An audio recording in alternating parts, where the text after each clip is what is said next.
podcast es un archivo de audio que es portable, que contiene información, cualquier información tan amplia como eso, y que se puede escuchar en el momento que yo quiero, cuando yo quiero, como yo quiero. Como Netflix es un contenido a demanda, es lo mismo pero en formato de radio. Algunos le llaman la nueva radio, otros dicen que es como una hija de la radio. En realidad lo importante es que es un formato nuevo, bastante democrático de acceso a la información y también de producción de esa información. Las ventajas son varias. Por un lado, se puede comunicar una idea que uno tiene. Hay diferentes formatos para hacerlo. Hay empresas que lo usan para comunicar una marca y también sirve de alguna forma para dirigirse a nichos muy específicos que quizá la radio tradicional o los medios tradicionales no se dirigen. Entonces el podcast permite hacer contenido para un nicho muy pequeño, pero que en general suele ser muy fiel respecto de eso que quiere escuchar. Me gusta la idea de pensar que hay tantos podcasts como personas interesadas en temas diversos y que para un público pequeño, por más pequeño que sea, puede haber alguien que esté haciendo un contenido. Bueno, existe cierta tendencia a pensar que las nuevas tecnologías van a terminar por reemplazar justamente a los medios de comunicación tradicionales. ¿Puede converger este nuevo formato justamente con lo que es la radio tradicional? Sí, claro que converge y hay varios ejemplos que hablan de eso. Hay plataformas de radios tradicionales que están produciendo podcasts a su vez. Hay gente que viene de la radio tradicional y que ahora se interesó en el formato.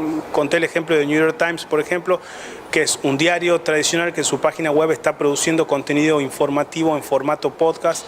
Me parece que un formato no viene a matar al otro, sino que lo complementa, se va retroalimentando, y también los públicos son diferentes. La franja etaria que escucha podcast en Argentina no es precisamente gente de más de 50 años, sino suele ser gente un poco más joven, y quizá al escucharlo otra gente se pueda comenzar a acercar con el tiempo. Me parece que las nuevas tecnologías llegan para ofrecernos muchas cosas, también nos quitan algunas, pero tenemos que ser capaces de ver qué es lo bueno que tienen y sacar. Yo te pregunto, ¿por qué tener un podcast? ¿Qué me responderías?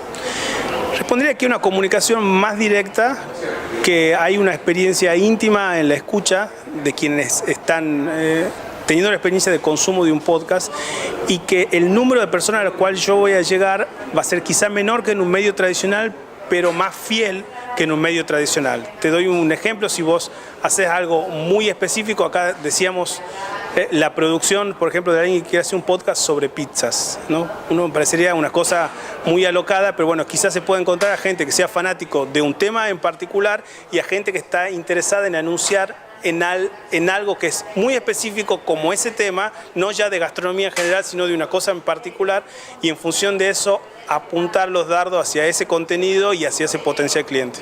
¿Es fácil de aprender a hacer un podcast? ¿Es económico? ¿Es caro? ¿Cómo se maneja este formato?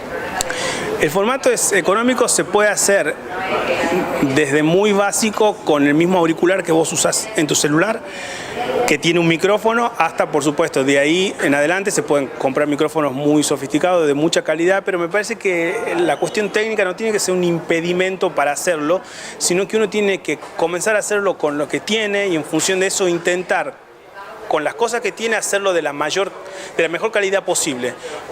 Es muy barato, las plataformas son gratuitas y creo que todos nosotros o muchos de nosotros tenemos, aunque sea un teléfono celular con auriculares que tiene un micrófono. Es decir, es un formato muy accesible y es una de las características más interesantes que tiene.